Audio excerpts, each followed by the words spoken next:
I had 3 minutes before the elevator doors chimed on the penthouse floor, and the cleaners scrubbed his life from the room. My fingers fumbled against the starch of my apron, nearly tearing the heavy vellum stationery as I tucked it into the fold of a silver serving tray. The card felt like a lead weight, cold enough to burn my skin before I even reached the threshold. Around me, the gala hummed with the sound of old money and new treachery, the clink of ice in crystal, the sweep of silk over marble, and the low, melodic laughter of a wife who had already sold her husband's ghost. I walked toward the center table, every step feeling like a march toward a firing squad. Choi Seong-wook sat there like a king on a throne of ice, his neck tattoo a dark shadow against his white collar, his expression unreadable and calm. Beside him, Yoon Hae-rin leaned into his space, her smile as sharp and hollow as broken glass. She looked like a woman in love. She wasn't. 10 minutes ago, I'd heard her give them the room number. I leaned in, the smell of her expensive perfume clashing with the metallic scent of my own fear, and let the tray tilt just enough for the note to slide toward his hand. The golden handles of the powder room door were cool against my palms, a stark contrast to the heat of the gala's main floor. I moved like a shadow through the marble-clad sanctuary, my footsteps swallowed by the plush velvet rugs. To the women who frequented the Apex Club, I was no more than a fixture of the architecture, a living tool meant to replenish linen towels and mist the air with sandalwood. I had learned early that people speak freely in front of the help, as if our ears don't process the same language as theirs. I was finishing a stack of hand-pressed napkins when the outer door clicked shut. The sharp, rhythmic clack of stilettos echoed against the tile, a sound I recognized instantly. It was Yoon Hae-rin. I pulled back into the shadows of the supply alcove, my heart hammering a frantic rhythm against my ribs. Through the gap in the vanity mirrors, I saw her. She looked perfect, not a single hair out of place in her dark, elegant updo, but her reflection revealed a jagged tension she never showed Choi Seong-wook. She pulled a burner phone from her clutch and dialed a number with practiced speed. "It's me," she said, her voice dropping into a low, icy rasp that made the hair on my neck stand up. "The target is seated. Table 1, center of the floor. He's comfortable. He's complacent." I held my breath, the scent of the club's expensive soap suddenly cloying, suffocating. I had spent 3 years at the Apex, working double shifts to keep my brother's tuition paid and our tiny apartment heated. I had survived by being invisible, by noticing the small things, the way a man's hand trembles before he loses a fortune, the way a mistress's smile falters when the wife enters the room. I was a student of human weakness, and Hae-rin was providing a masterclass. "The cleaners need to be at the penthouse elevators in exactly 10 minutes, she continued, her eyes fixed on her own reflection, cold and devoid of remorse. "The room number is 5012. Tell them to wait for the chime. Once the lights cut, they'll have a 40-second window before the backup generators kick in. Make sure the job is quiet. I don't want blood on my gown when I play the grieving widow." She ended the call and tucked the phone away, leaning in to check her lipstick. She blotted her lips with one of the napkins I had just placed there, leaving a crimson stain like a fresh wound on the white fabric. I realized then that I wasn't just a witness. I was a variable. If I stayed silent, the man on the throne of ice would be dead before the dessert course was served. If I spoke, I was stepping into a crossfire that didn't care about a maid from the south side. I watched her exit, the door swinging shut, with a soft, final thud. The countdown had begun, and the invisible woman was the only one holding the clock. The moment the note touched Choi Seong-wook's hand, the atmosphere at the table curdled. I didn't wait to see his reaction. I turned on my heel, my heart hammering against my ribs like a trapped bird. I was halfway to the kitchen double doors when the world fractured. A muffled thud vibrated through the floorboards, the sound of the service elevator being forced, followed by the sudden, violent death of the chandeliers. Darkness swallowed the gala, thick and absolute, punctuated only by the panicked gasps of the elite.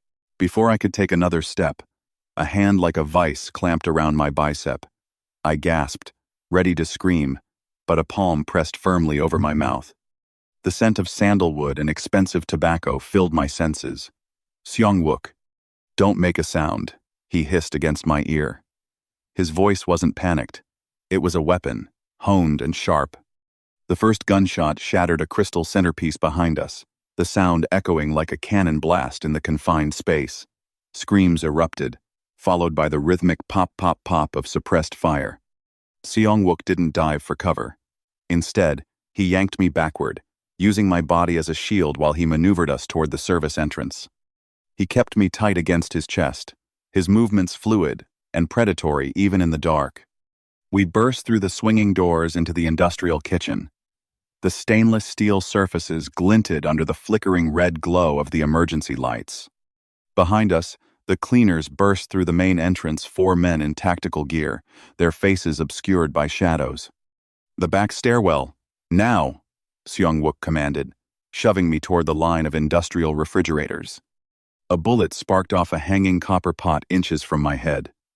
I stumbled, the roar of the blood in my ears drowning out the chaos. But Seong-wook caught me before I hit the floor. He drew a sleek, black handgun from his waistband, firing 2 rounds over his shoulder without breaking stride. One of the pursuers slumped against a prep table, scattering a tray of hors d'oeuvres. "You know this layout better than they do," he growled, his grip tightening on my arm as we reached the heavy steel door of the walk-in freezer. The loading dock. "Is there a way out that doesn't involve the main lift?" "The laundry chute," I managed to choke out, my voice trembling. "It drops straight to the basement level, near the waste exits." He didn't hesitate. He swung me around the corner of a massive stove, just as a burst of gunfire shredded the sacks of flour above us, coating the air in a ghostly white powder. In the chaos of the white mist and red light, he looked less like a man and more like a demon. He checked his magazine, his eyes locking onto mine with a terrifying intensity. "Lead the way, ghost," he whispered. "Or we both die in this kitchen." The cold air of the laundry chute hit me like a physical blow, a sudden rush of oxygen and dust that tasted of industrial detergent. We tumbled out onto a heap of damp linens in the basement, the darkness here thick and smelling of oil. Seong-wook didn't give me a second to catch my breath. He pulled me up, his hand still anchored to mine, and dragged me through the labyrinth of pipes and roaring boilers toward a nondescript steel door that led to the alleyway. Outside, the Chicago winter was ablade. Snow swirled in the wind, stinging my eyes as we burst into the night. A black SUV idled at the curb, its headlights cut, looking like a predator waiting in the shadows. "Get in," he commanded. I hesitated for a heartbeat, looking back at the service entrance of the Apex Club. My life was in that building. My locker, my purse, my anonymity. If I stepped into that car, I wasn't just escaping a shootout.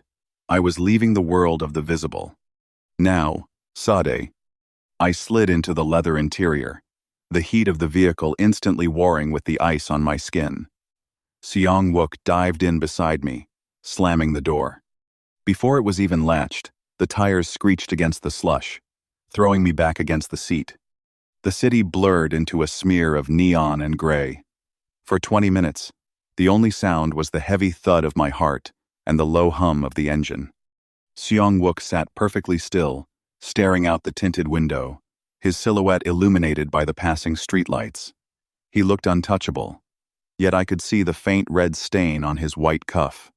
Eventually, the high-rises gave way to the industrial outskirts, finally stopping before a massive, windowless structure of poured concrete and reinforced steel. It looked more like a tomb than a home. The heavy gates hissed open, and we rolled into a sterile, subterranean garage. When the engine cut, the silence was deafening. "Where are we?" I whispered, my voice sounding small and brittle. Seong-wook turned his head, his dark eyes pinning me to the seat. "This is the only place in the city where Yoon Hae-rin's reach ends." He leaned closer, the scent of his cologne now mixed with the bitter tang of gunpowder. "You saved my life tonight, Saad. But you need to understand something. The moment you slipped me that note, you stopped being a waitress. To the people who want me dead, you are now the most important witness in the world." He stepped out of the car and held the door open for me. I looked at his outstretched hand, the hand of a man who ruled through fear, and realized I had no choice but to take it. I stepped out onto the cold concrete floor, the heavy iron doors of the garage grinding shut behind us, sealing me inside his world. The ghost was finally seen, but the price of that visibility was a cage made of gold and iron. The safe house was a cathedral of cold marble and high-tech silence. Seong-wook didn't lead me to a guest room or a lounge. He led me into a glass-walled study where monitors flickered with live feeds of the city we had just fled. He poured 2 fingers of amber liquid into a glass, but he didn't offer me any. He just stared at me, stripped of his suit jacket, the ink of the dragon on his neck appearing to writhe under the harsh LED lights. "You're Sade Monroe," he said, his voice flat. It wasn't a question. 24. Nursing student on indefinite leave. Your brother, Marcus, is a freshman at UChicago on a scholarship that doesn't cover his housing. You've been working triples at the Apex to keep him in that dorm. The air left my lungs. My invisibility had been my armor, and he had just shattered it with a few sentences. "How do you know that?" "I know everything about the people who touch my table," he replied, finally taking a sip. "But here's what I didn't know. I didn't know you were brave enough to cross Hayrin, or stupid enough." He tapped a key on his desk, and a new image appeared on the central monitor. It was a digital ledger, a hospital billing statement. My breath hitched. It was Marcus's tuition account, followed by a list of my own mounting debts. At the bottom, the balance read, 0. "What did you do?" I whispered, moving toward the desk. "I bought your debt, Sade, and I paid your brother's housing for the next 4 years. He stepped around the desk, his presence looming, heavy with the scent of ozone and power. "In the world I run, mercy is a transaction. You gave me my life tonight. In exchange, I gave you your freedom from poverty. I didn't ask for this." I snapped, the fear finally giving way to a spark of Southside defiance. "I gave you that note because it was the right thing to do, not because I wanted to be owned. You don't understand." He leaned in, his eyes dark and pitiless. "Hayrin knows your face now. The cleaners saw you in that kitchen. If you walk out that door, you aren't going back to being a waitress. You're going to be a corpse in an alley, and your brother's tuition will be the last thing his killers use to track him down." He reached out, his thumb tracing the line of my jaw, a gesture that was half threat, half caress. "Your mercy is now your chain. You stay here. You work for me. You tell me every whisper, every glance, and every secret you heard in that powder room. You aren't a ghost anymore, Sade. You're my eyes. And in this house, the only way to stay alive is to make sure I never go blind again." I looked at the screen, at the 0 balance that cost me my life, and realized the high-end server had finally been served. I was no longer a bystander. I was an asset. The sanctuary of the concrete fortress lasted less than 48 hours. It happened during the gray, liminal space of dawn, when the city was at its coldest. A rhythmic thudding, the sound of heavy caliber rounds, striking reinforced glass, shattered the morning silence. The Italian faction, the Costas, hadn't just found us. They had arrived with the intent to level the ground we stood on. Seong-wook appeared in my doorway before I could even scream, his shirt unbuttoned, a submachine gun slung over his shoulder with terrifying nonchalance. He didn't speak. He simply grabbed my waist and hauled me toward a hidden panel in the floor. We descended into a cramped, lightless tunnel that smelled of damp earth and old copper. Hours later, we emerged into a world that felt like a different century. The secondary safe house was a dilapidated hunting lodge tucked into the dense, skeletal woods of the Illinois border. There were no monitors here, no marble, only the scent of pine needles and the oppressive weight of the silence. As the sun dipped below the tree line, casting long, bloody shadows across the wooden floorboards, the adrenaline finally ebbed, leaving a hollow ache in its wake. I sat by the fireplace, shivering despite the blaze Seong-wook had built. He sat across from me, cleaning a handgun with slow, methodical strokes. The firelight played across the dragon on his neck, making it look as though it were breathing. "Why?" I asked, my voice cracking. Why go through all of this for a woman you don't even trust? He stopped his work, the click of the metal sliding into place sounding like a period at the end of a sentence. Trust is a luxury for people who have nothing to lose, Sade. You're a variable I haven't accounted for yet. But Hayrin's family, the Italians, they don't just want me dead anymore. They want the woman who made them look like fools. He stood up and walked toward me, his shadow stretching across the ceiling. He knelt by my chair, and for the first time, the predatory edge in his eyes softened into something more complex. It wasn't warmth, but it was an acknowledgement. They think you're my weakness, he whispered, his hand resting on the arm of my chair, inches from mine. They think they can use you to break me. Can they? I challenged, meeting his gaze. The corner of his mouth twitched a ghost of a smile. They made a mistake. They assumed I brought you here to hide you. I brought you here to sharpen you. In that flickering light, the distance between us vanished. We were no longer boss and server, master and asset. We were two people caught in a storm of someone else's making, tied together by a thread of spilled ink and a shared, desperate need to survive the night. As the wind howled against the cabin walls, I realized the ghost was gone for good. In her place was someone who was beginning to understand that in his world, the only thing more dangerous than an enemy was a partner. The transition from prey to player happened over a map of the city and 3 cups of black coffee. The lodge was no longer a hiding place. It had become a war room. Seong-wook spent his hours in low-voiced calls, his frustration mounting as his own captains reported nothing to see, while his territories were being picked apart by the Costas from the inside. They're lying to me, he growled one evening, throwing a tablet onto the rough-hewn table. They look at me and see a king they can appease with half-truths. They think they can wait for the wind to change. I stood by the window, watching the shadows of the pines lengthen. They lie because they know you're looking at them, I said softly. You're a dragon, Seong-wook. Everyone tenses up when a dragon enters the room. They hide their sins in the quiet moments. He looked up, his dark eyes tracking my movement. And you, Sade? What do you see that I don't? I see the way your Captain Park adjusts his watch every time you mention the docks. It's a nervous tick, the same one a gambler has when he's holding a losing hand but trying to bluff. And your man, Lee? He smells like the expensive cigars they only sell at the club across town, the one owned by the Costa family. Seong-wook went still. The silence in the cabin was heavy, charged with a new kind of electricity. He hadn't noticed these things because he was used to being the sun at the center of the solar system, too bright for anyone to look at directly. He didn't know how to be a ghost. You spent 3 years being a piece of furniture, he whispered, standing up and walking toward me. You've been training to be an observer your entire life. People don't hide their secrets from the help, I replied. They think we don't have the context to understand what we're seeing. But I've spent my life connecting dots, just to stay ahead of the rent.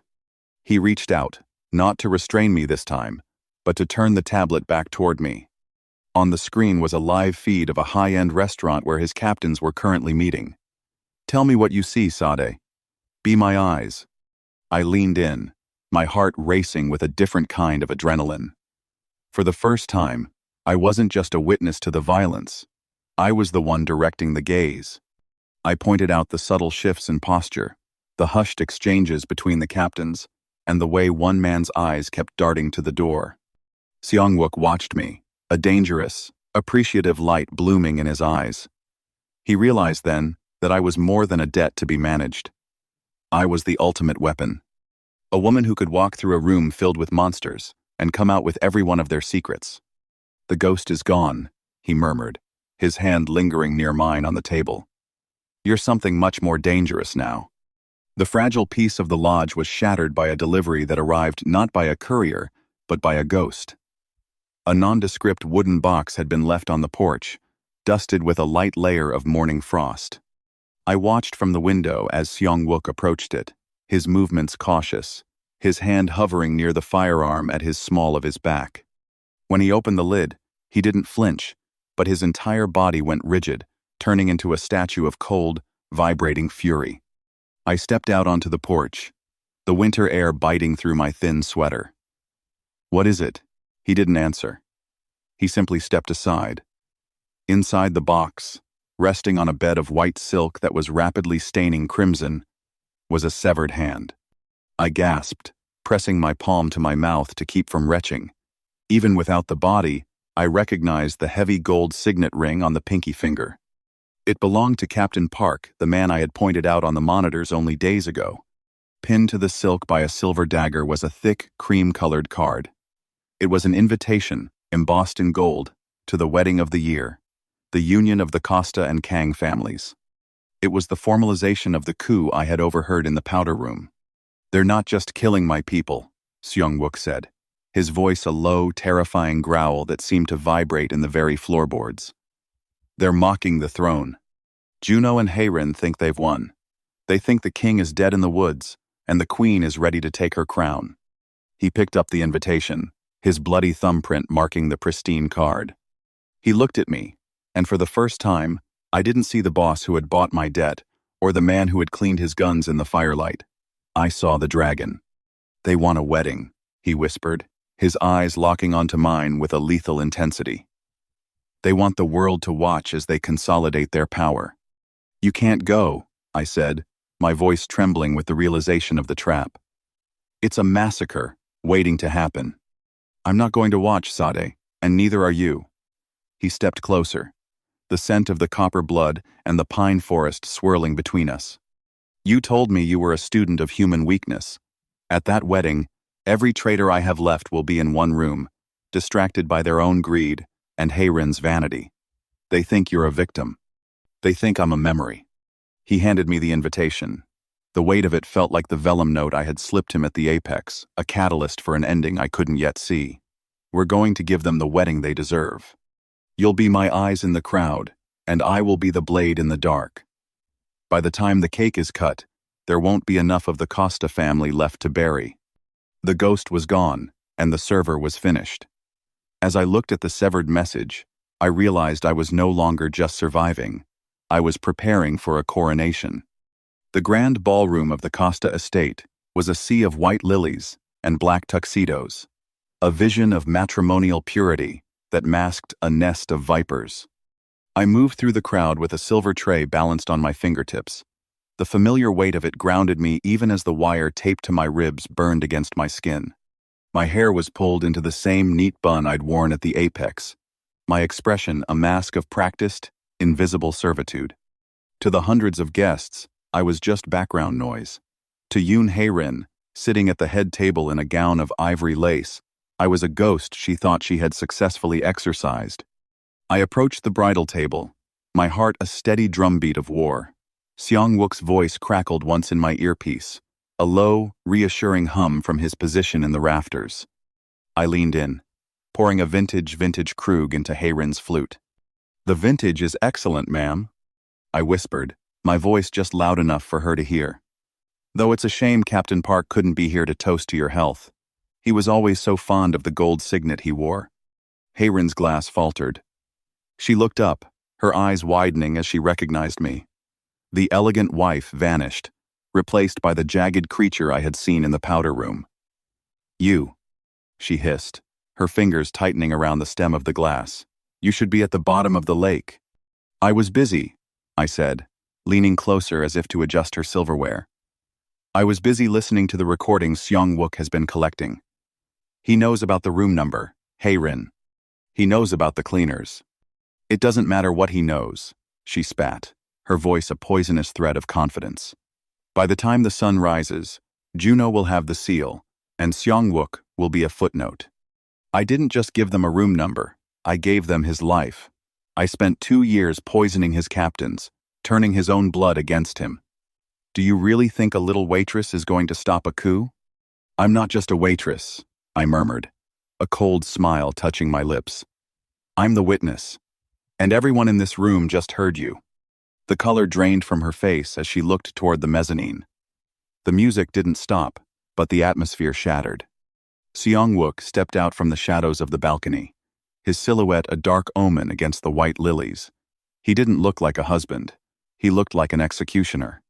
He raised his hand, and the heavy oak doors of the ballroom slammed shut, locked from the outside. Hayrin lunged for the decorative knife on the cake table, but I was faster. I slammed the silver tray into her wrist, the metal clanging with a finality that echoed through the silent hall. I wasn't shaking. I wasn't a ghost. I was the hand that had finally turned the clock to midnight.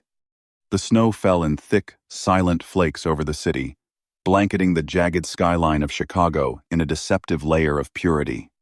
From the floor-to-ceiling windows of the penthouse, the world below looked like a toy set, its inhabitants moving like ants through the slush. 1 year ago, I was one of them, a ghost in a white apron, counting pennies and praying for invisibility. Now, the glass was the only thing between me and the cold, and I was the one looking down. The reflection in the window wasn't the girl from the South Side anymore. I wore silk that cost more than my father's old house, my hair pulled back with a precision that bordered on lethal. But the change wasn't in the clothes. It was in the eyes. I didn't just look at people anymore. I read them. I saw the tremor in a bodyguard's stance that signaled a gambling debt, the flash of greed in a supplier's smile, and the subtle shift of weight that preceded a betrayal. A heavy warmth settled around my shoulders as Seong-wook stepped up behind me, his arms encircling my waist. The scent of sandalwood and expensive tobacco was the only thing that felt like home in this fortress of concrete and iron. He pressed his face into the crook of my neck, his heartbeat steady against my back. "The reports from the docks came in," he murmured, his voice a low vibration that thrummed through my bones. "You were right about the shipments. The Italians were skimming from the crates before they even hit the warehouse. My captains would have let it slide for another 6 months. They see the crates," I said, leaning back into him. "I see the men moving them.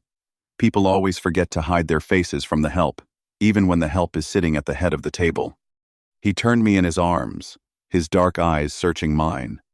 The dragon on his neck was partially obscured by his collar, but its presence was always there, a reminder of the world we ruled.